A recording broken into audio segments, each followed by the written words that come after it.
What's up, everybody? It's Make It Make Sense, and y'all finally got me in the courtroom. We're gonna be going over a lot, but y'all can put it in the chat real quick. Tell me, is it strange that you keep your Astroglide, your baby oil with your rubber duckies?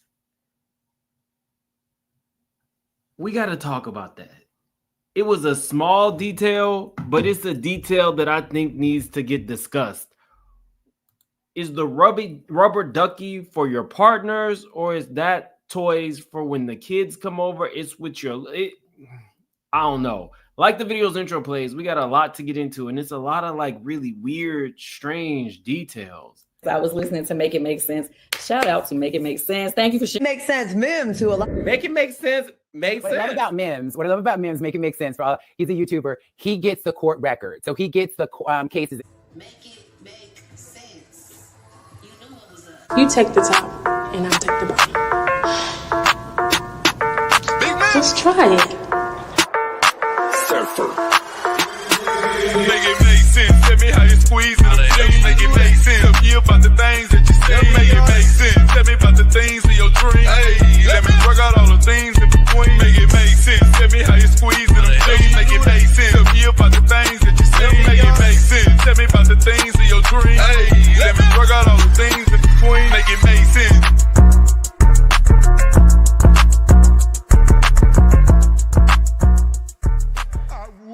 Have been swallowed up. Have you ever been swallowed up? Man of God, T.D. Jakes. Have you ever been swallowed? I would like to this man to talk about this sucking on the pulpit. Okay, guys. So for starters, I've never really been interested in going in the courtroom because the shit goes down in the overflow room. But y'all said before I left that you wanted me in there. So like I said, I went ahead. I paid a line sitter, got inside the courtroom. It is a different experience. I'm not gonna lie. One of the first things I noticed is there's two smilers on the on the juror stand.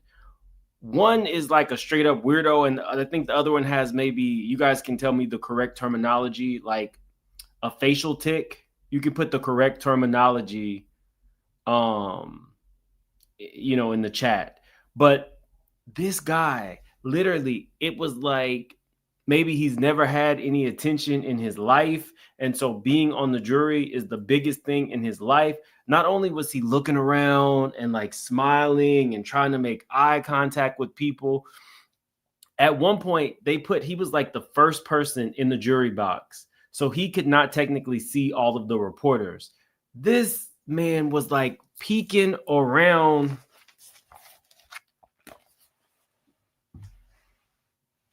to see the reporters. I'm like, that's one of the reporters. I don't know. She works for, I think, ABC here locally in New York. I think it's ABC. She was telling me about the smilers. And until you actually see it, it's creepy. It's creepy AF. I'm not even going to lie.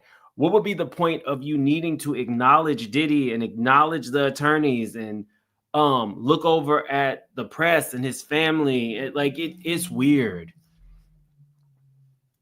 No, I do think that one has maybe like a facial tick. If I'm saying that wrong, I'm sorry. But this dude just seems like he's loving the attention, which is strange for a jury member and for him to do this consistently every day.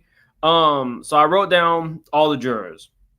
Looks like an older white man, 50 to 65, a black man, 35 to 40, a white man, 30 to 40, older white woman, 50 to 65, a black woman, 35 to 45. Now, this lady was dressed to the nines. It looked like she had just got her hair done.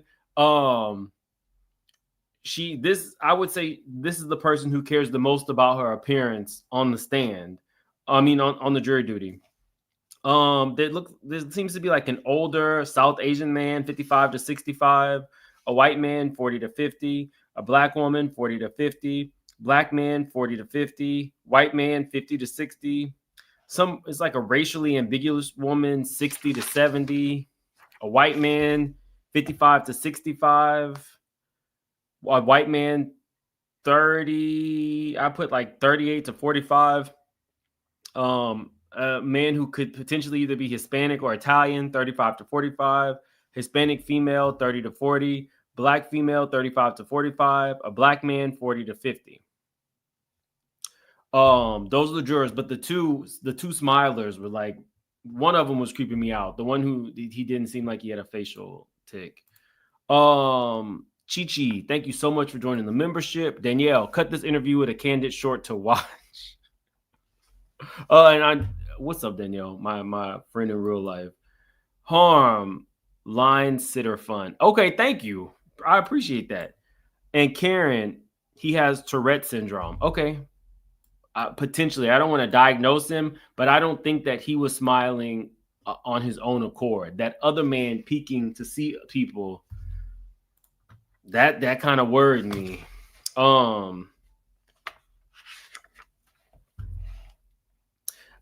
Yeah, I do think that they have a lot of older people, so they can have a jury that is not necessarily tainted. That's definitely the case. So we start back off with Special Agent Buchanan. In the master closet, there were, in the island, there were a lot of sex items, he said. Now, y'all, I don't know if I can say this on my channel without getting dinged, so I'm just gonna try. I'm gonna spell it. He had a CLIT flicker. So hopefully, y'all get the point. It flicks the CL-IT. And 3, I guess I can say this, 3 cock rings. Then inside of a Balenciaga boot, he had hid 3 cell phones. So I'm assuming those are like burner phones. There was an old leather Gucci bag that looked like it was kind of worse for wear. Inside of it, I put a cornucopia of pills and powders and potions. Eye drops and rolled up 100s. I want to show you guys this because it made a lot of sense today. Diddy looking at $1. Now, this was an old photo that everybody knows about. Now it makes sense.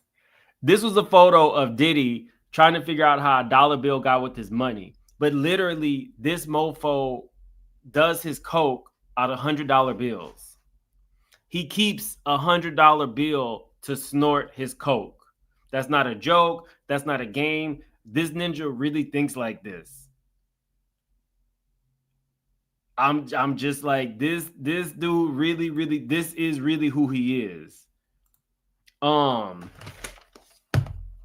gonna get into the straw and some crystals. So this is the list of the drugs. Coke, ketamine was found in the straw. In the Lumify bottle, which is eye drops, they found MDMA and ketamine. So he walks around with liquefied ketamine and ecstasy.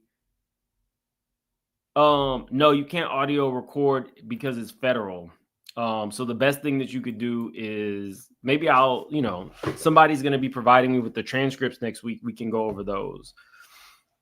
There was a pill. It was a Supreme imprint. It was MDMA. Orange pills were ecstasy pills called Tesla. They have MDMA in them. White pills, Xanax. Yellow pills, Xanax. White tablets, Xanax. White pills, Xanax. $100 bill had coke and ketamine on it. Blue pills, MDMA. Blue crush pills, meth. And a yellow tablet, ketamine. In the master bathroom, there was a wooden box. It was engraved Puffy, and it had pills and crystal rock substance. And then something called golden teachers. If you've ever heard of a golden teacher, let us know. But basically, golden teachers were mushrooms crushed into capsules. Anything meth. Yes, there was meth, but ecstasy pills can be laced with either heroin or meth. So I guess he chose the meth. And there was more purple pills, and that had something called Melly. I couldn't pronounce what it was with the purple pill. On the second floor, there was a get this, y'all. How crazy is this? They're over here talking about all of the Astroglide and the baby oil. It was 31 bottles of Astroglide, 25 bottles of baby oil. But nobody mentioned the fact that there was a huge thing of nitrous oxide. Nitrous oxide is what Kanye is suing his doctor for right now. Let me see. What was the name of it? Eurogas. This man has basically every type. Let me see. Here we go. He had this huge thing of nitrous oxide. They didn't even mention it. They did not even mention it. That's how much stuff that they were focused on. And this is also in the bin full of Astroglide, there was rubber ducks. Are these rubber ducks that you let your children play with that are mixed in with the Astroglide and the baby oil? Or are you having the escorts and whatever woman you're choosing to sleep with play with rubber ducks? Hold on, y'all. Hold on. I forgot. We got to do something. Y'all are I'm a little bit out of it. We need to add Gina to this photo of Gina Hyun. Right before we left the court, we found out that Gina was actually witness 3, and Gina is the one who is effing up this trial.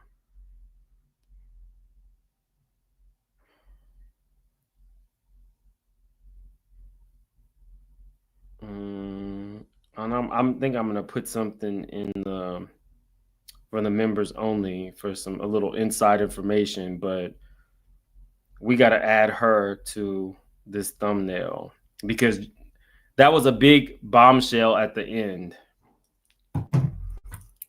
We definitely need to add her to the thumbnail. Maybe we won't. I saw how many people were really turned on by this photo of Diddy. Gina is not testifying, and they are not compelling her to testify. That was huge, y'all. Because we could guess, we could speculate as much as possible, but I don't know. We're not even adding her.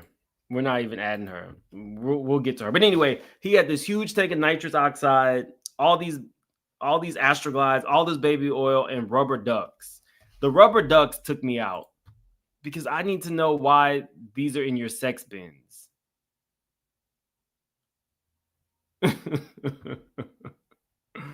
Why these are in your sex bins. Thank you, String and Sharon. Trigger warning.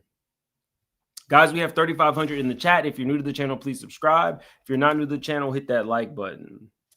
So in another master closet, there was a medicine cabinet built in, and it had Vital Honey. Vital Honey is, how would you say it? It's like, I guess, like an all-natural Viagra. He had a whole, like, huge box of it. Now, I put here, the black female juror has fallen asleep. And what is happening is every now and then you'll see her do the, like the church jump. Like when your mama would pinch you at church, kind of something like that. Like, oh, I don't blame these people. Their whole life has been uprooted for this case, and they're going to be here for a while. We move on to the guns. Now, there was a .45 caliber he found mixed into some clothes inside a suitcase. The number was still on it. He showed the magazine and the ammo. So Tenny cross-examines him, and I like Tenny. She says, were there multiple search warrants? He says, yes, home and person. your Homeland Security have been conducting this investigation since November 17, 2023. So basically, since Cassie filed her lawsuit. At this point, because y'all are getting what I'm seeing from inside the courtroom, Justin and the slow son walk in. Diddy turns around and he shakes his head at him. Now he's kind of cocky on the chair. So at first he comes in like Mr. Rogers. Let me tell you guys, this is a concerted effort to make him look sloppy. His shirt was untucked. The sweater that he was wearing was wrinkled. He had on no belt. He wants to look slovenly, like sloppy as hell. I don't know if that's going to make the jurors feel bad for him. If they make, all the gray hair, he looked bad. He looked like he had been rode hard and put up, rode hard and put up dry. What's the term? Rode hard and put up wet. Rode hard with some Astroglide. I don't know. He looked bad. Get that man an IV drip. Diddy has aged 35 years, and it's not just it's not just I don't know what's going on with this man. He looks bad. Rode hard and put up wet. Okay, there you go.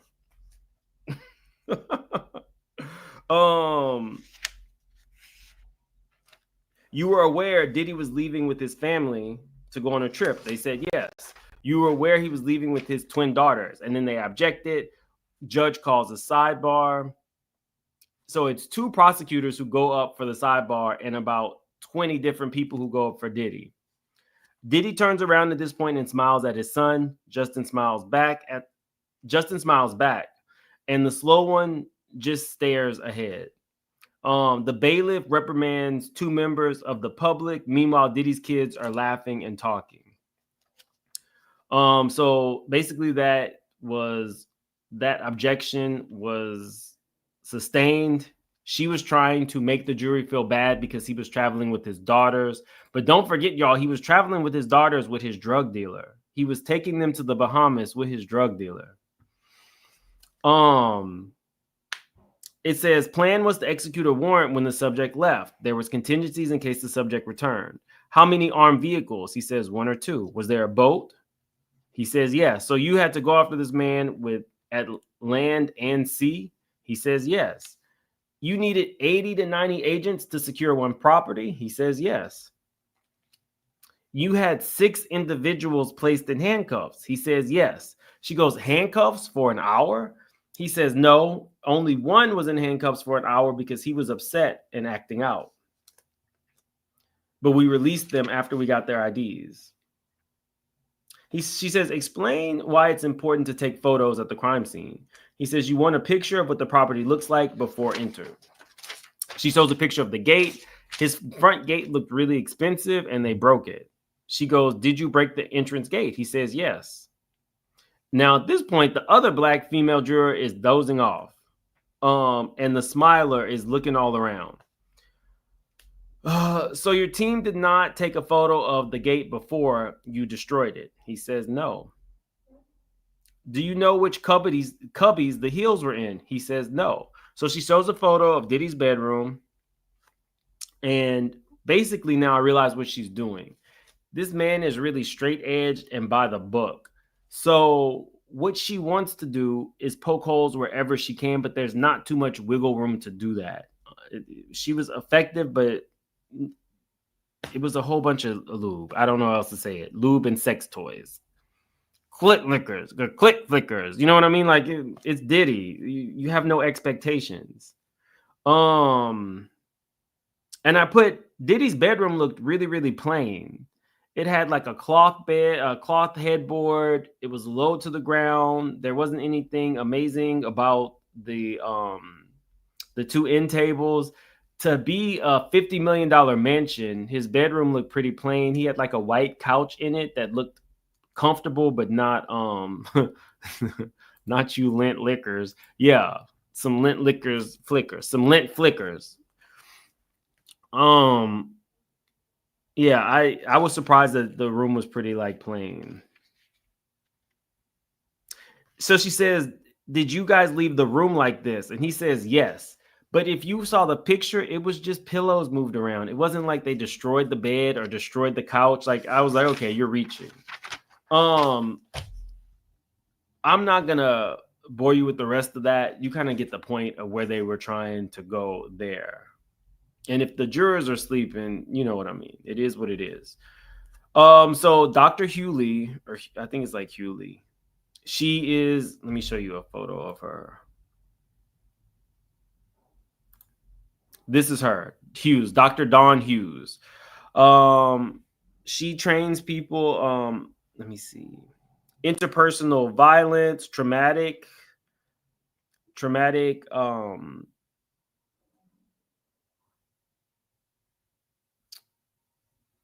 sorry, because they were objecting to so many things. So she would start a sentence and then they would object. They really did not want this testimony in court at all, but the judge allowed it on a limited basis. If you watched my short video yesterday, I kind of told you guys that they are going to need sympathetic witness and an expert to testify of why Cassie is the way that she is and why she believes she's a victim. Check out that video. I will link it at the end of this video for you guys who did not see it. But they need this type of testimony. But they were objecting every 2 minutes. There were so many sidebars with this lady. So traumatic stories, interpersonal violence, psychological obstructions that include abuse, the R word, war. How many years have you been practicing? She said 30. Now, this is different than the stripper, the escort who was going to, he was, what did they say he was doing? Slinging D to grandmas and aunties for 25 years. Well, hers was 30 years. She ain't like the stripper. She got 5 years on him. The stripper was giving, the stripper was dry humping aunties and grandmas for dollar bills. This lady has been an expert in the field for 30 years. How many people have you treated? She says thousands. At a high level, abort certifications. She's allowed to give testimony in court in New York, New Jersey, PE, Virginia. She's a forensic and clinical psychologist focused on traumatic stress. Are you aware of this case? She says on a brief level. Why have you not interviewed Cassie or people on the case? She says, under the law, I'm not allowed. And then they objected. Another sidebar. Have you seen any details about this court? No. What are you here for? She says, provide expert testimony as a blind witness on rage, sexual assault, sexual violence. Why do individuals stay? She says they stay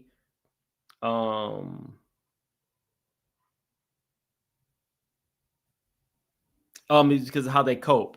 What does this tell you about abuse? She goes, what does the abuse do to their memory? She says it can impact the memory.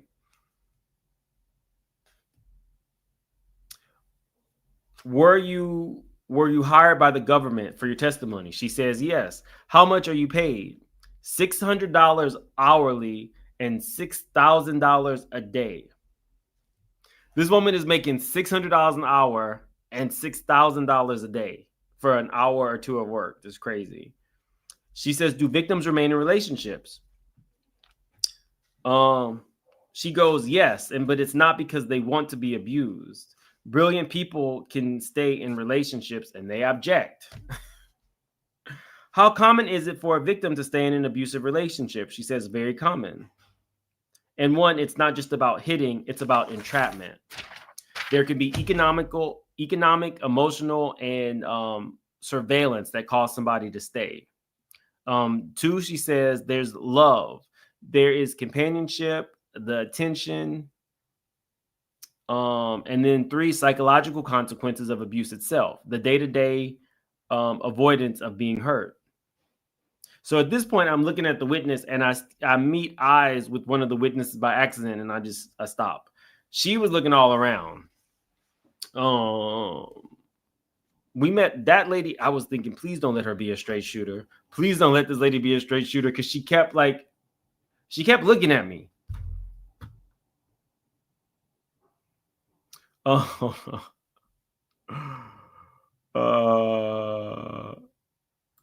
Goddess Noel, Diddy's urine probably glowed in the dark from rugs. Absolutely. Roots to Tresses, thank you for becoming a member. Janelle, thank you for becoming a member. Anita, Creed, thank you too for becoming members. Good vibes. Thanks for being a member for 16 months. Hit the like. Yeah, I don't know where we're at. We're at like almost 5,000 guys in here. Definitely hit that like button. Only, thank you so much for joining the membership. And Jess says, Mims, the Diddy thumbnail you created for this video is both utterly hilarious and ridiculously disturbing. I can never unsee it. Keep up the great reporting. You mean this image? Would you like me to send it to you?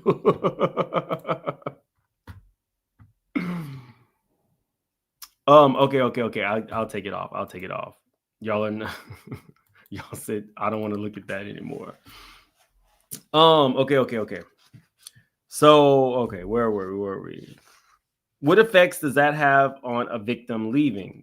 She says there's fear. Your brain organizes around fear. So you begin walking on eggshells. She says, for example, how do I keep myself safe in this relationship instead of planning to get out? No, I thought that was like extremely deep. And I'll repeat that. Your brain organizes itself around fear. So you begin walking on eggshells. And you think, how do I stay safe in this relationship instead of planning a way to get out of the abusive relationship? I said, damn, I was really getting into the psychology of it. She goes, a low level fear would be like when you have butterflies in your stomach. But a high level fear is when you're on a roller coaster and your stomach is dropping. That high level fear is what you are experiencing while you are being abused. And so your thought is, instead of flight, you're just going to figure out how to survive. I thought that was like really, really deep.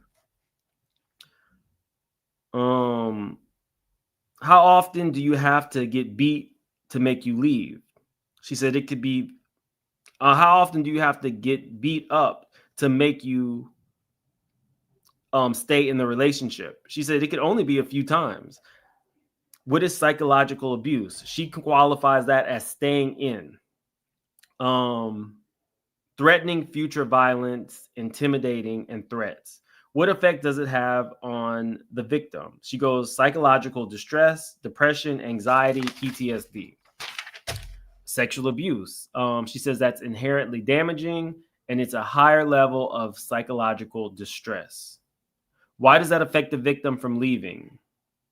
She goes, because that sexual relationship it involves shame, degradation, and you would need lots of resources, but often they won't even let you explore. They won't even let you expose what's actually going on with you to your therapist, including the victim hiding stuff from the therapist. So it makes it very hard for them to treat until the person is ready to actually talk about what has been going on with them.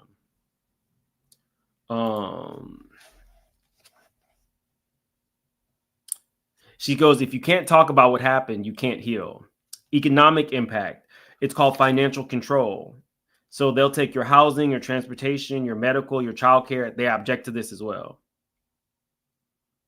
They allow her to keep talking. It says no access to tangible resources. So it says, where am I to go if I leave? That's the question that goes on in the person's mind. And that's why they stay in the abusive relationship. She goes, all of these things happening at different times, it adds to stress because you don't know where it's coming from next. So you don't know if you're about to get beat. You don't know if you're about to be R-worded. You don't know if your stuff is about to be taken away. So then you become kind of like timid, like we talked about Dawn Richards being, how she just kind of goes into a very like timid space. Her voice is in hushed tones. I'm going to just keep you calm so that you don't hurt me. This was like some really, really, really deep shit, y'all. Severe physical violence and emotional abuse, she said, is a deadly combo. There's more trauma. When you add more trauma, she goes, that's never a good thing. This is my side note. Prosecution is showing that Cassie has experienced every severe trauma this woman mentioned, which is why the defense wants to throw out her testimony. She goes, people have a strong sense of feeling trapped when they're dealing with this high level of trauma. We get into love bombing in the honeymoon phase. It's like, she goes, when the abuser shows love and care and concern. So after the abuse, you remember the good times. That develops a trauma bond. So it's pairing good times with physical and psychological abuse. And she goes, now we're in a cycle. She gave this example and I was like, this is so spot on. She goes, think about a slot machine. You press the button and you lose money more often than you win, but you stay hitting the button for that one win. So you're getting beat all the time. We'll just use Cassie. She's getting beat up all the time. She's not really experiencing anything positive, but she keeps staying, hoping that she will get to be the main girl. She'll get to be intimate with him one-on-one. So you go through all of these things waiting for that one moment, and they may or may not even give it to you. She goes, there is a powerful bond between the abuser and the victim. More often because the abuser only lets you talk to the people that they feel safe, that will not remove you from them. So kind of like Dawn was saying that they were telling Cassie to leave and Diddy was extremely mad. Diddy's only comfortable with Cassie being around the bodyguards because the bodyguards were not going to step in. They were going to allow the abuse to keep happening. It's like, okay. Love bombing. She says gifts, personal presence, being around them, attention. Love bombing is a means to gain the person's trust after the abuse.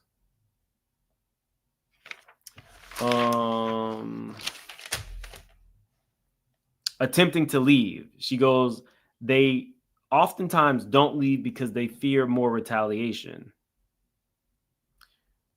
The judge is now starting to get annoyed with her because she's expounding too much. The defense is already upset that she's there and she's just going off on a tangent. But for me, it was interesting. She says people return because they are still very attached. Sometimes they're being surveilled. And I was like, they said that Diddy has cameras everywhere and he will find you. That makes sense. So they feel like they might as well as go back. Coping. She says the coping mechanism is how we deal with stressors in our lives. Formal coping is when you go for outside help, the police, medical attention, a shelter. Informal is talking to a family to help them stop, suggesting they go to church or talk to a priest. A personal strategies for coping is when the victim talks to the person in the relationship where they're saying, let's not do this anymore. I'm sure you'll be a better person. They placate to them or they begin fighting back.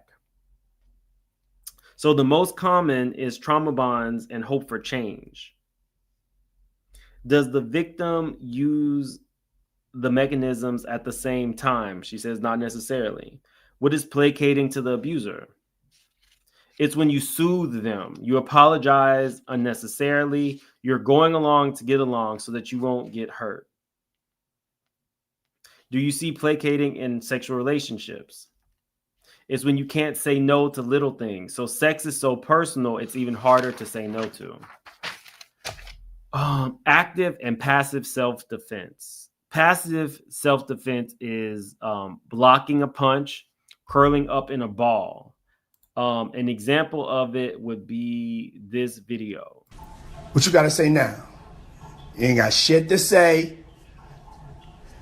When you put your girl on the snap, baby, yo, babe. I mean, shit getting weird. Come on, baby. It's hot outside. You fucking wrapped up in that blanket. Let's go jog on the beach.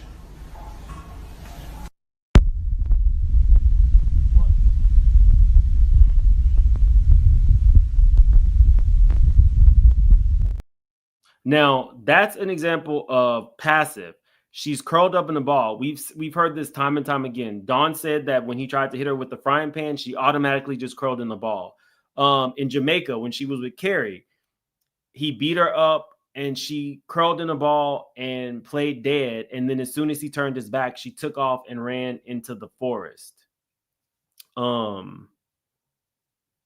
So this is just an example of us actually seeing her in this behavior. And like when watching this video, we don't know if she had just gotten beat. We don't know if she was trying to avoid getting. How do we know? Is Cassie under there? There's photos of her.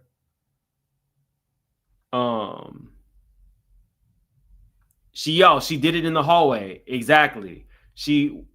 After he kicked her, she froze and then he drug her. So Cassie does a lot of passing. I mean, it's called passive self-defense. Active would be when Ike beat the shit out of Tina, when Tina beat the shit out of Ike in the back of that limo. Tamara, thank you so much for joining the membership. Coming for the tea, thank you so much for being a member for 11 months. C. Jones, thank you for the super chat. It says your dedication and coming for the tea. Thank you so much for the super chat. I appreciate you. Wendy, no, Wendy did not testify, and Wendy will not be testifying either. Victims get hypervigilant. They see everything, but they don't learn how to get out of the situation. I have hypervigilance. Avoidance. They're not able to detach. Minimalizations, they'll say things like maybe the person didn't actually mean it. How and why do they cope? It helps them get through the day.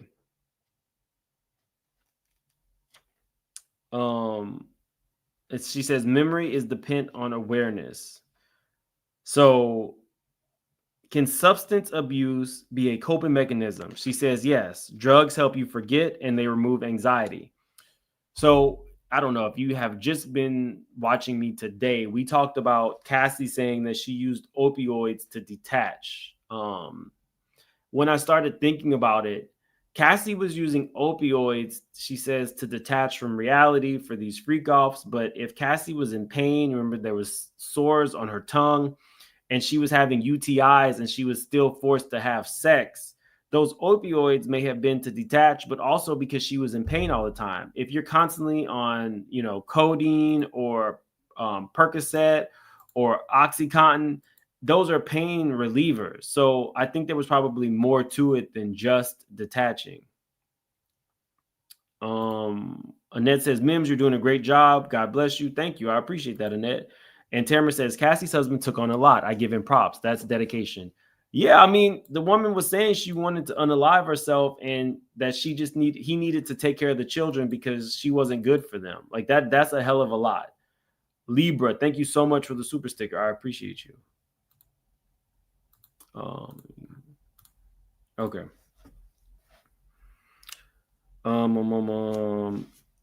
Are coping strategies effective for stopping the abuse? They said objection.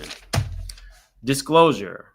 Fear of not being believed. They don't want to be judged. They blame themselves. And sometimes they've had previous traumatic experiences where they disclose what happened to them in the past and did not go well. So a lot of victims do not disclose, even to their therapist or their family, what's going on with them. How does abuse...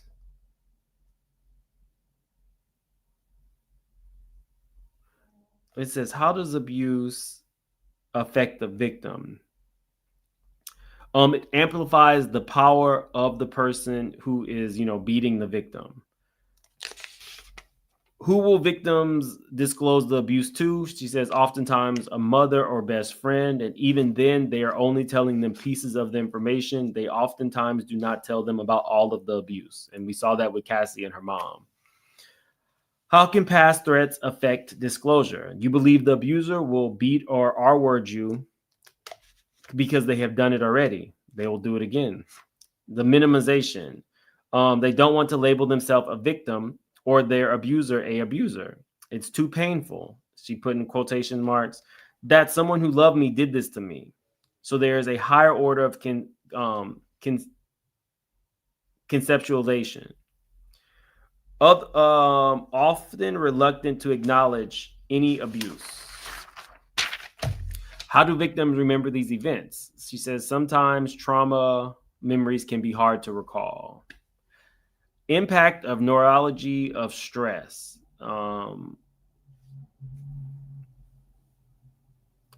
So this is an example of this would be, I was in an accident. I was R-worded. Central impact. The smell of alcohol, the color of a car. These are things that you remember. Peripheral details. Not coded, but it does not have value for the victim. So some of this, I'm like, okay, if I'm in the jury, is this moving me? Some of them are sleeping. I think the testimony is necessary, but I don't know if it was as impactful because, y'all, I'm telling you, there were so many objections and so many like them going up to the bench. It was really crazy. She says a victim can have fragmented memories, trying not to remember certain things and not focusing on it. Can trauma memories be recalled? She says absolutely. Hypervigilant. She says scanning for danger at all times. Afraid and watching to ensure that it's not you. Yeah, like I said, I do have hypervigilance as well. Sunbow. Oil, rubber ducky in the oil pool. Remember, pool for a life-size duck. It was weird. I don't know if he has them playing with rubber duckies in the pool of baby oil, but the rubber duckies were definitely stored with the Astroglide and the baby oil. Dr. Frida, thank you so much for the generous super sticker. It says NYC Dinner Fund. Thank you for your detailed, highly intellectual work. Thank you. I appreciate it.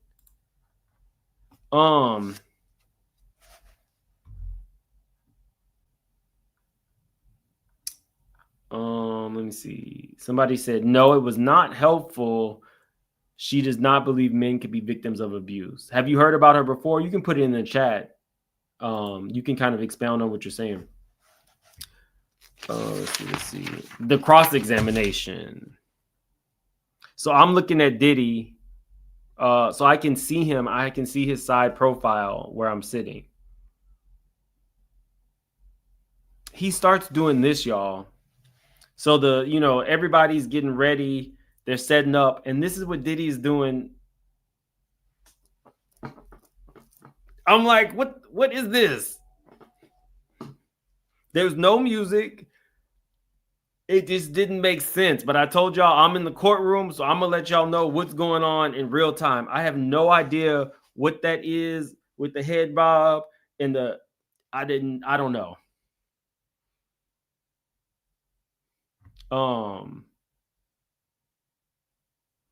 Yeah, I do. I mean, I can't, the chat moves pretty fast. I can't look at everything, but I try if I see something. I try to check the chat, but I can't be everywhere all at once. I guess he did have a dance break. So the Tinny is doing the cross-examination. Of course, I like her. So you've been licensed for 30 years. She says, yes. Private practice? Yes.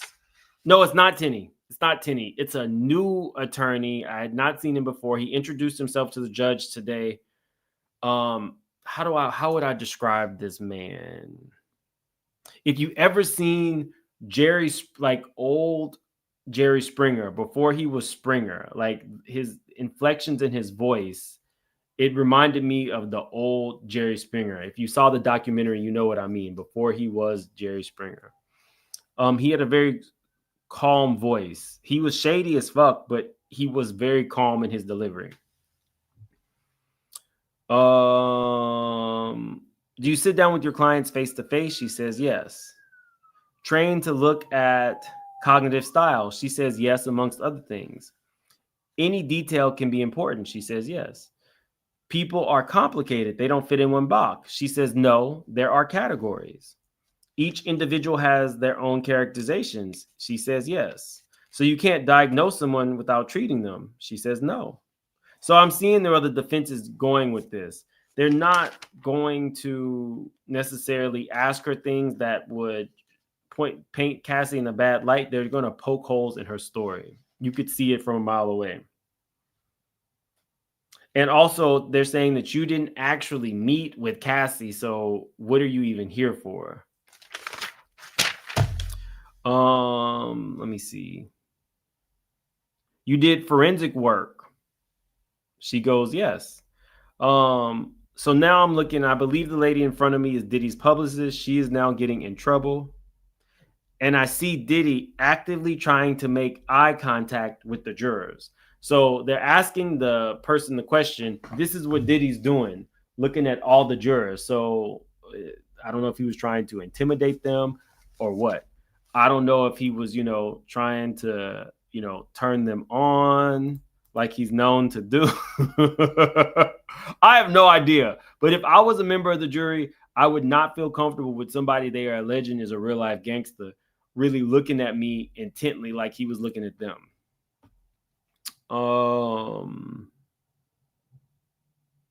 I'm cutting out because we listened to 50 minutes of forensic testing questions.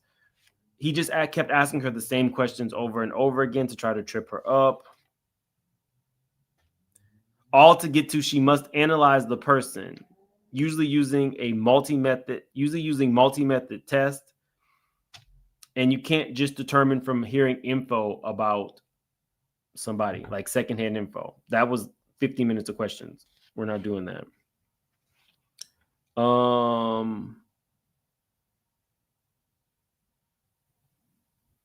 What was this turn? I think it was like maligning. I can't read my writing. Maybe later on I'll be able to read it. These questions were going pretty fast. I think it was like malingering. Let me see. If we have any clinical psychologists, is it malingering? Yes, malingering. Okay. Malingering is a fancy way to say that someone might be exaggerating facts. She said, I disagree. It's fabricating emotional or psychological responses. She goes, let's help her determine what's going on with an individual. There's a number of tests you use to determine the validity of somebody who's sitting down with you. It says number of tests you use to determine the validity of somebody's comments. She goes, yes, we have validity scales. Some people try to fool the tests. I put he reminds me of Jerry Springer. Then we go to lunch. Oh no, I don't want to talk about that. Yeah, I was talking to Nick was sitting next to me, and I was telling her when I went outside for the lunch break, I turned on my phone and I found out that one of my friends had something similar to an aneurysm. And so my phone was blowing up because everybody just found out, and it just kind of like fucked me up. But then I had to go back upstairs. So I was telling her, and she was very nice to me in this moment once she realized what I was trying to say. And I'm like, I'm trying to keep it, together, but I got my sister, now one of my friends. So, shout out to her. I appreciated, her kindness in the moment.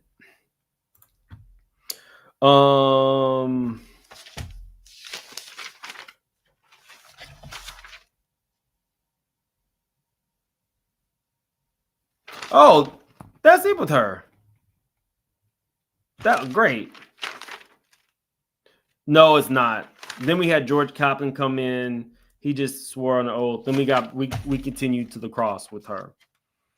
It says after they have made a claim for money and damages, they now recall a detail that they didn't call before.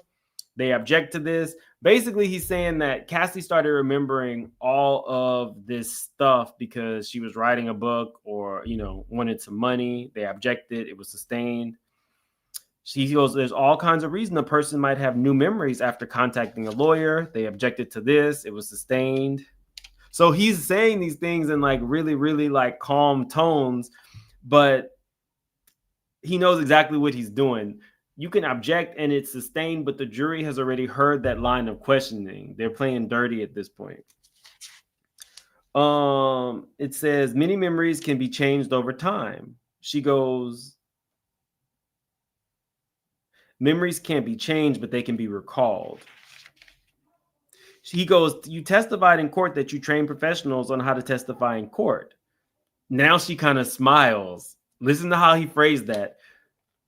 You testified in court that you train professionals on how to testify in court. She goes, one time years ago. Giving people tips on answering questions in court. You did a webinar in 2025 called Expert Witness Testimony for people testifying on battered women with no formal training. Now, y'all, this is a gotcha because there's not really too much you can do to an expert witness like this. But by him doing this, he's basically saying that you're paid by the government. And so your testimony can't be that valuable because it's going to be skewed towards the battered woman. I was like, okay, now I see. You went through all that just to get her here. He says the government has paid you. She says, yes, you were a battered woman advocate. You advocate for a specific type of person. Then he says, you previously said that you don't prepare people. You just provide a clinical perspective. Oh, I'm sorry. They clear the courtroom. Sorry. They clear the courtroom. And now the judge and the prosecution and the defense are going back and forth. He's saying to the judge, experts are very dangerous. She previously said she doesn't prepare people for this, but she clearly does. And she's not simply just providing a clinical perspective. She makes most of her money testifying in court, and that the testimony will be skewed and biased.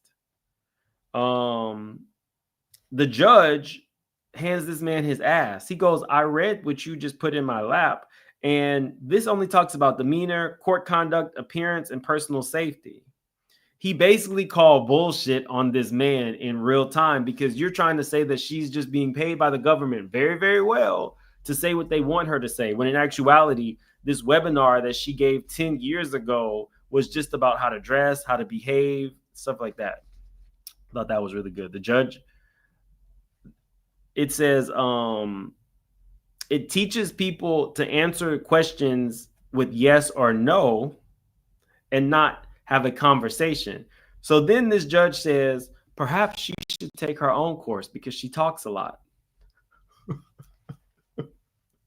So now everybody is cracking jokes. And he didn't lie. That woman expounds and expounds and expounds, but she's getting $600 per hour plus $6,000 a day. So it behooves her to spend as many hours in court saying all of this shit. Just FYI, I thought it was funny. Let me see.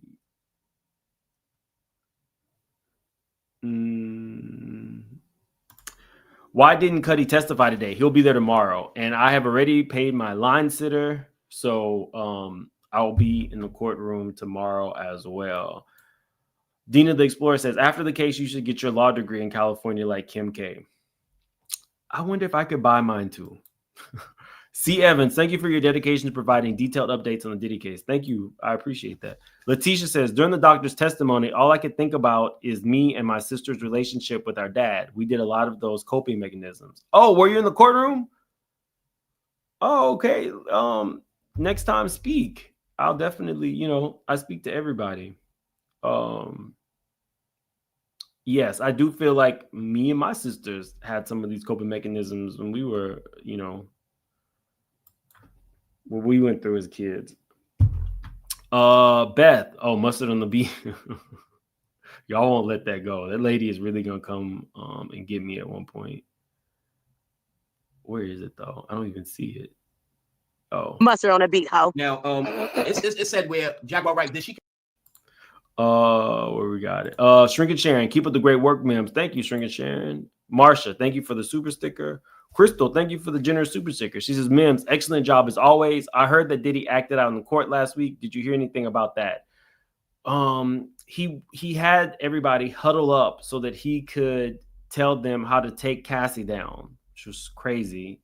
But yes, he did do that because he feels he knows how to break her down. Dina the Explorer, I pray for your strength. Thank you. I appreciate it, Dina.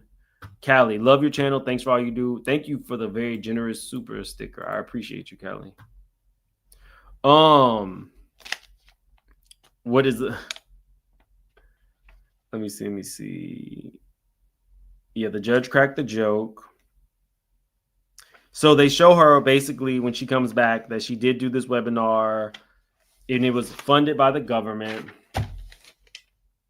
So y'all, I told you guys I'm gonna be in the courtroom. I put, why am I like this? Tenny is now snickering to the left of Diddy with one of her employees. She's snickering with co-counsel. Diddy turns to her and looks at her like this. Now, this ain't my words. This is how I'm imagining Diddy. I'm pretty sure Diddy was saying, bitch, why aren't you paying attention? Just seeing what we have seen about Diddy, I guarantee you that's what was going on in his head. Guarantee you. No, I've been in the court, just not physically in the room. I'm in the overflow room where I can talk to attorneys and everybody else. They really, you can't chew gum. You can't even have a mint. You can't do anything in there. I prefer not to be in there, but I'll probably be in the courtroom for the rest of the week. So he has her back where he wants her. He says, most of your income comes from court. She says, no. He goes, well, what percentage? She says 60-40. 60% of my income comes from court appearance. The rest is from clinicals. And he says, well, that's what most means, right? 60 is more than 40.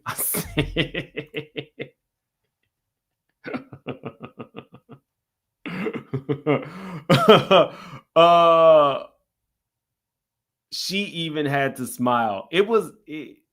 I really like it when they go back and forth. Do you want to do this? Do you? Shouldn't discredit her, though. That was the whole point. They can't really do too much with her because she is an expert witness. So instead of really trying to ask her questions that would maybe make Cassie's, unofficial diagnoses less potent, they decided to really try to go after her and her career. He says, you're no longer publishing articles either. She goes, no, but I haven't done that in years. Is it true that you have never testified on the side of a defense? She goes, not true. I just have not testified I have not testified for offenders. So then there's another sidebar. Diddy is now passing his attorney's notes. So he has questions that he wants answered. And I guess because he's a brilliant legal mind, they're going to listen to him. But he's paying the bill, so they're going to listen to him. But I just thought it was funny. If Mark is not, as the lead attorney, is not passing notes, Diddy trying to tell this man how to do the cross-exam was crazy. So he says, you had 6 to 8 meetings, but nothing on Cassie specifically. She says, no.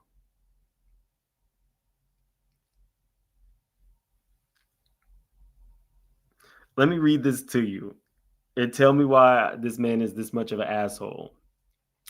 He says, you have had 6 to 8 meetings with the prosecution. She says, yes. He says, were you giving them a web seminar? I wanted to laugh so bad.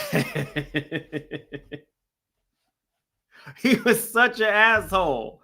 And then, of course, they object because you can't do that in court. He was being an asshole. He knew he was being an asshole. She laughed. It was like,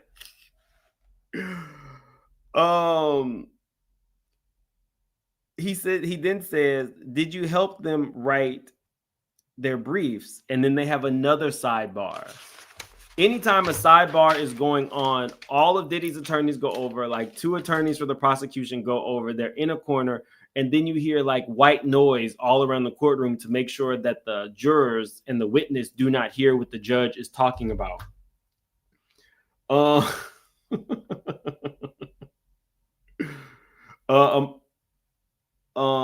Mahal says the jury does not like a slick mouth. They want information. Yeah, some of them were falling asleep, but you're probably right. I thought it was funny though. Let me see. So at this point, I put the slow one and Diddy are literally the same person because randomly Diddy will just start bobbing his head, and his son does the same thing. So randomly, you'll see Diddy doing this.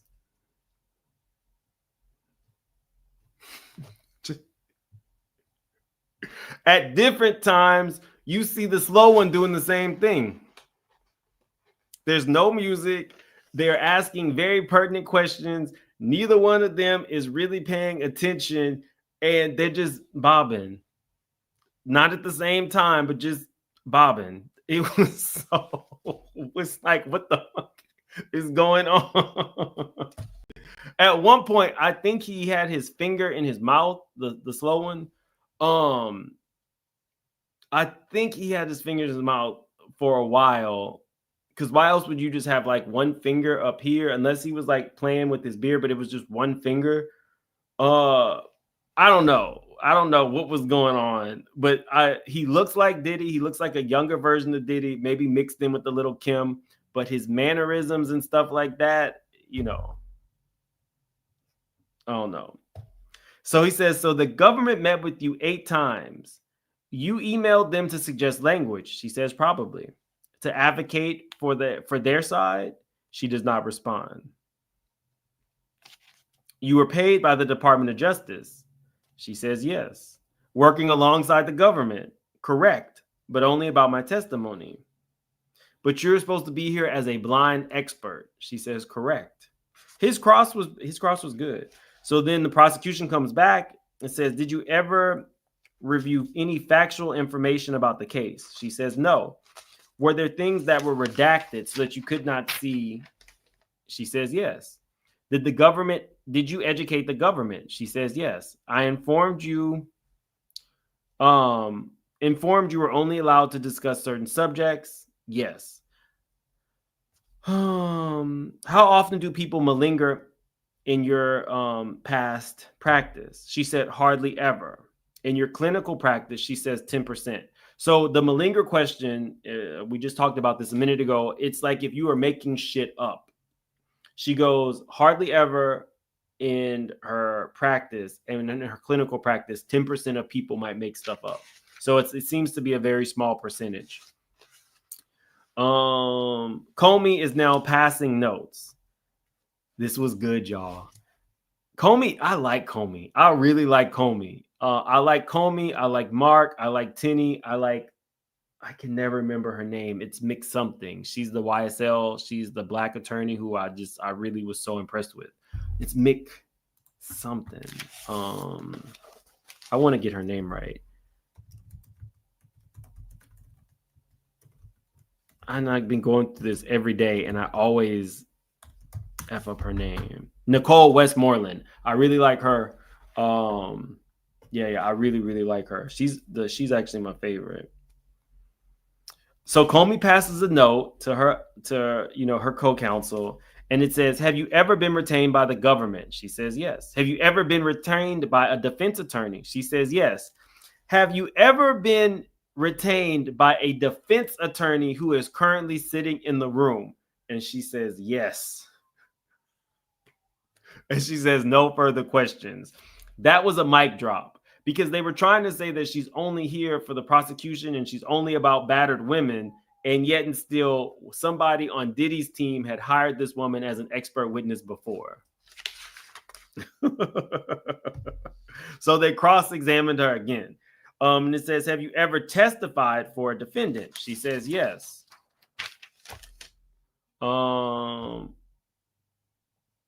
Most of the defendant's cases you have taken are abuse victims. She goes, not correct. Was Mr. Steele the person in the courtroom that you testified for? She says, yes. He then says, get this, y'all. He is it true after meeting you, he chose not to use you?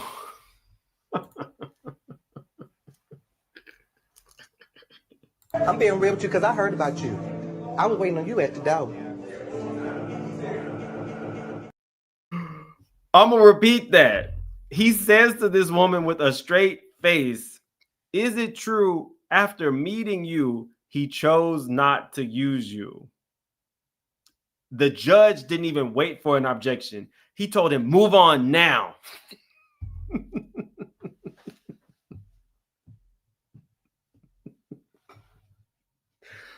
I'm telling you, this Jerry Springer looking man did not give a F.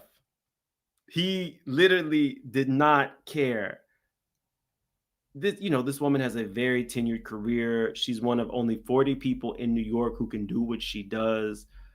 There wasn't too much testimony. I mean, there wasn't too much they could do to her other than try to make her look bad. And I don't think he succeeded, but he definitely succeeded in keeping me awake.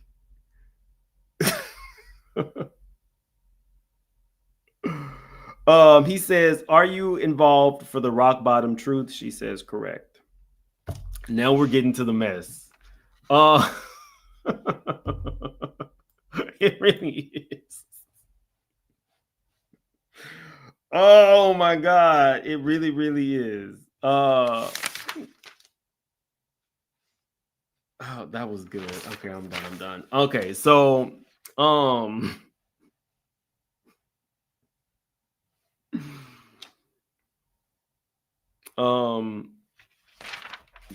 me get off that. So George Kaplan is 34 years old. He is a former assistant. Why are we like this? Y'all should be one and expecting better of me.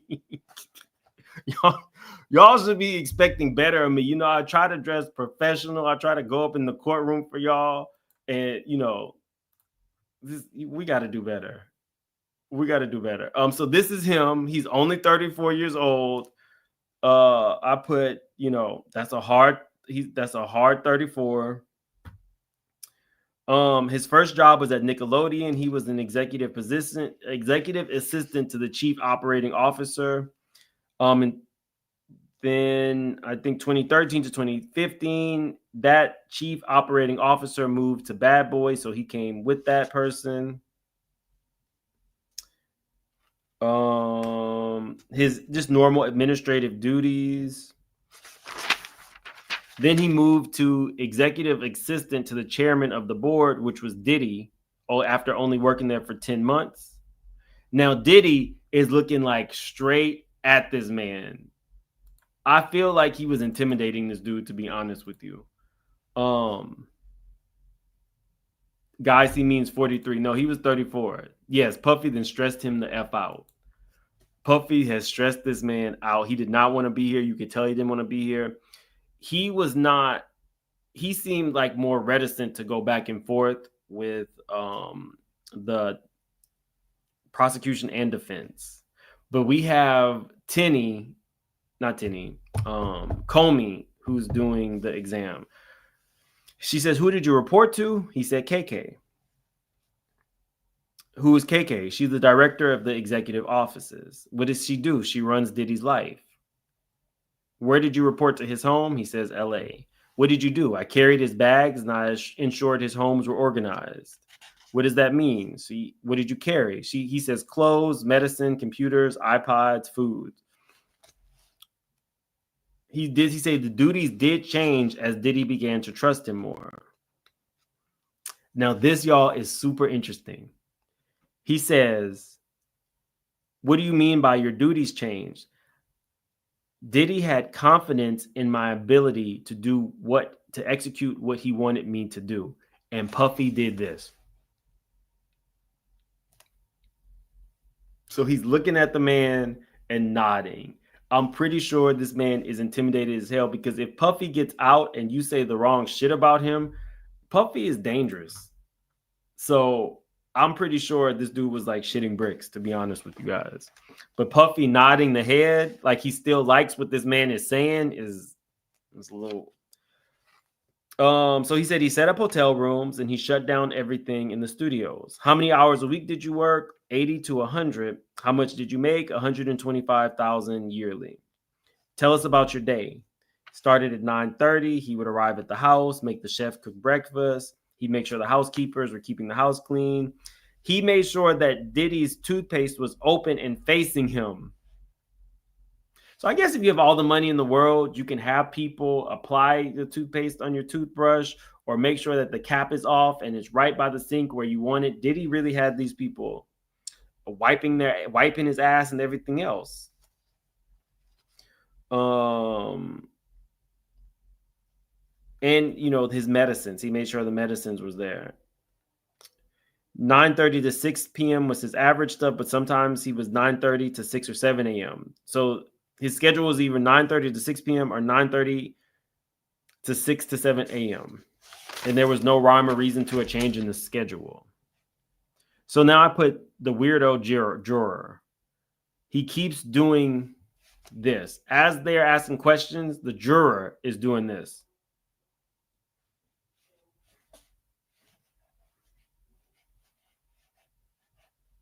So I think that might be a problem for the prosecution. This was so early in the questions, it didn't even make sense as to why he was questioning these particular questions. They were softball questions, didn't really involve anything, and he's doing this. He's so weird.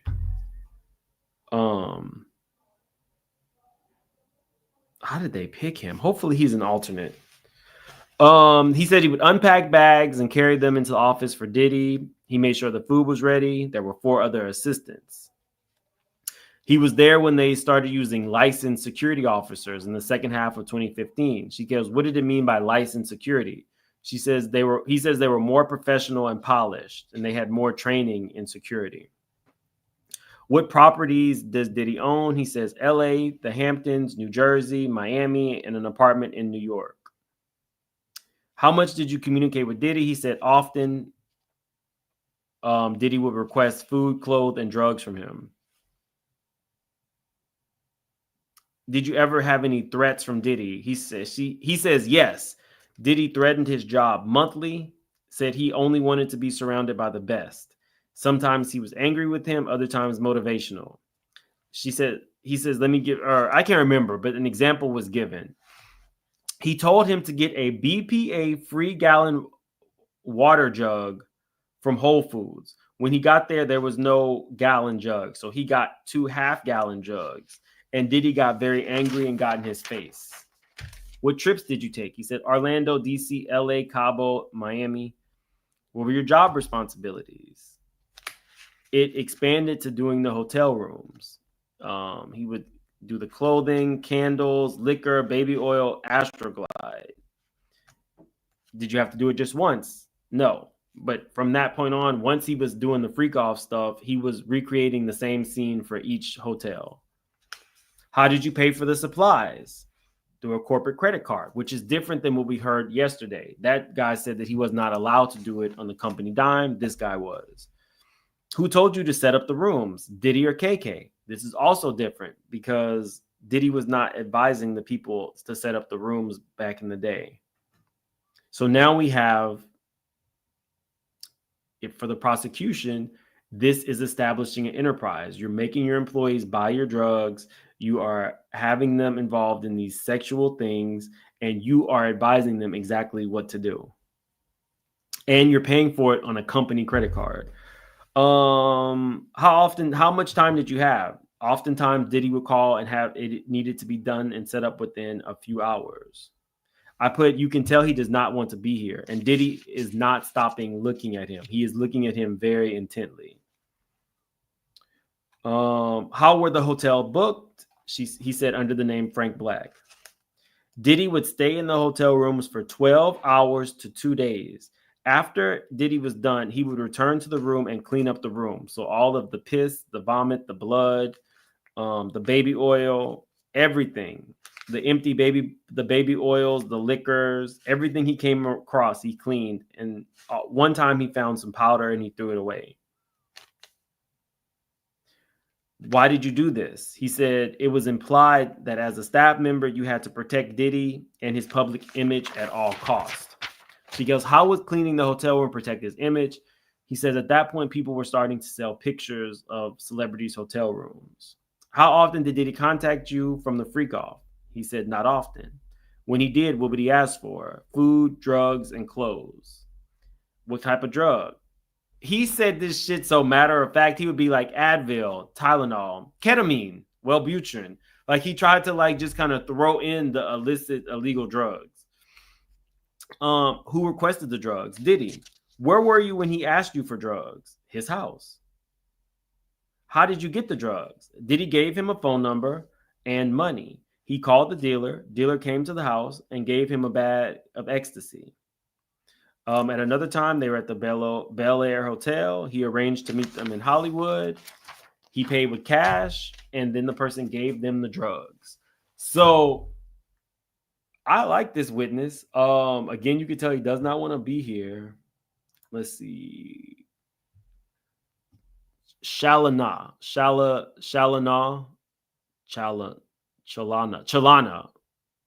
Tell me if I got your name right. Thank you so much for joining the membership. LaRonda, thank you so much for the super sticker. Kenya Doll, thank you so much for joining the membership. Left Nickelodeon to work. I need some water. Left Nickelodeon to work for Diddy. That makes sense. You know, a lot of people do that at that level.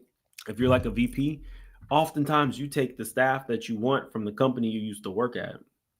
I know a lot of people who have moved to companies just with their vice president or president of the company. Pure joy. You have to treat people right because you never know when they'll have to testify against you. Absolutely. He's learning the hard way. And Annette, thank you so much for the super sticker. So y'all, I will definitely, well, I already paid this line sitter. So hopefully this all works out tomorrow, but I will be in the courtroom. Kid Cudi will be there. So we'll see how that goes. I feel like today, if I had to say who, oh wait, we got some super stickers or super cash apps. So my cash app is working again. Cancel. Zen, thank you so much. Deidre, thank you so much. Jennifer, thank you so much. Prop management, thank you so much. Elizabeth, thank you so much for the cash app. Tamil, thank you for the cash app. Sharita, thank you for the cash app. Karen, thank you for the cash app. And now they're canceling them again.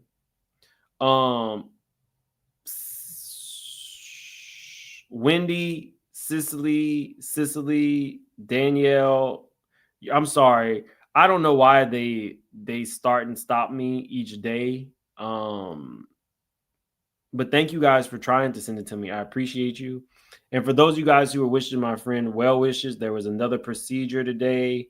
Some cerebral angiography. It went well. So thank you for the well wishes. Shout out to Nick for being, nice to me in that moment. I really appreciate that. Heavenly Cakester. Mims, I'm a bit behind trying to catch up on the video, but the duckies are I rub my ducky sex toys. Look it up. Okay, hold on. Let me see. I love that y'all be knowing everything about everything. I love my ducky sex toy.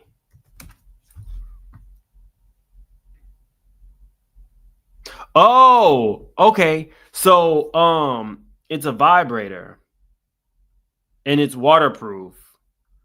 Okay. Heavenly, thank you so much. Is this Dr. Heavenly? That makes a lot of sense. So the rubber ducky was a sex toy. That's why the rubber ducky was with the Astroglide and the lube.